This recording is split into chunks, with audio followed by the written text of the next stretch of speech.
Votre voisin vous insupporte. Il ne parle pas la même langue que vous. Il est chrétien, vous êtes bouddhiste. Il est blanc, vous êtes noir.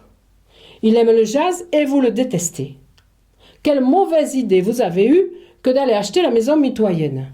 La seule solution, c'est d'augmenter la distance. C'est de monter la clôture. L'alter ego, c'est d'abord un alter, c'est-à-dire un autre, un différent, dont je dois me protéger, voire me défendre. Le conflit est un mode de relation humaine très fréquent. La guerre est de tout temps, la guerre est partout. Pour Hobbes, ça tient à la nature même des hommes. Il écrit une phrase que vous connaissez, « L'homme est un loup pour l'homme ». Et l'état de guerre, nous explique-t-il dans ce texte, est un état permanent et naturel dans l'humanité. Freud reprend à son compte l'idée de Hobbes. Il recite d'ailleurs la phrase « L'homme est un loup pour l'homme ». Dans ce texte qui commence par cette jolie phrase, l'homme n'est pas cet être débonnaire, cet être que nous croyons bon. Il est bien au contraire un être de violence, d'agression, etc. Et Freud nous explique que toutes les civilisations ont précisément pour tâche de lutter, de contrôler cette violence et cette agression naturelle. Autrui est à ce point l'étranger qu'un certain nombre de tribus anciennes se sont nommées d'un mot qui signifie les êtres humains ou les vrais hommes.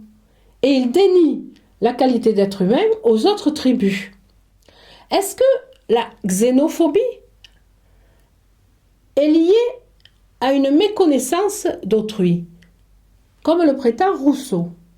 C'est parce que nous connaissons mal l'autre que nous le haïssons, et en fait nous le haïssons parce que quelque part nous le craignons, nous en avons peur. Est-ce qu'on peut dire que tous les racismes et toutes les xénophobies sont liés à la peur de l'autre et que cette peur est construite sur de la méconnaissance et qu'il suffit de bien connaître quelqu'un pour ne plus en avoir peur et pour ne plus le haïr? On aimerait penser comme Rousseau et répondre oui à cette question.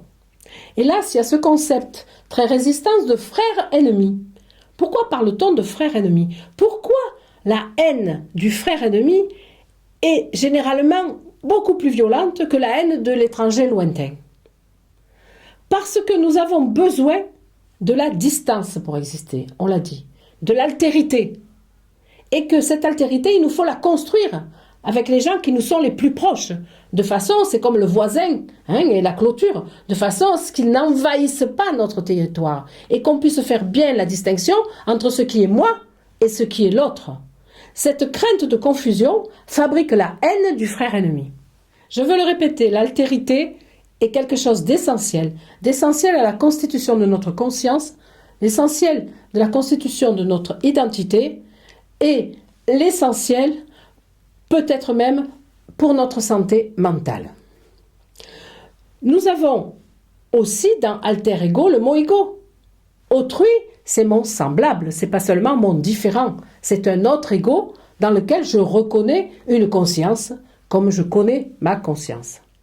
Comme l'écrit Lévinas, c'est dans le visage de l'autre, et notamment dans la rencontre avec le regard de l'autre, que je vais le saisir comme une conscience semblable à la mienne. Et si je veux être moi respecté comme être humain conscient, je me dois de respecter la conscience que j'ai en face dans autrui. Et donc c'est toute la question du respect des différences. À quel point faut-il respecter les différences, et notamment la question politique de ce respect des différences, que vous allez retrouver dans le cours sur la religion. Pour Kant, le centre de l'action morale, c'est l'humanité, c'est l'homme. Dans son deuxième impératif catégorique, il nous dit qu'il faut toujours agir en n'utilisant jamais autrui ou soi-même comme un moyen, mais toujours comme une fin. Ça signifie qu'on ne peut pas utiliser des êtres humains, même pour aboutir à un résultat tout à fait moral et tout à fait respectable. En aucun cas, les hommes en tant que tels ne peuvent être des moyens. L'humanité, c'est-à-dire la pleine conscience, la pleine humanité d'autrui, doit être toujours notre but.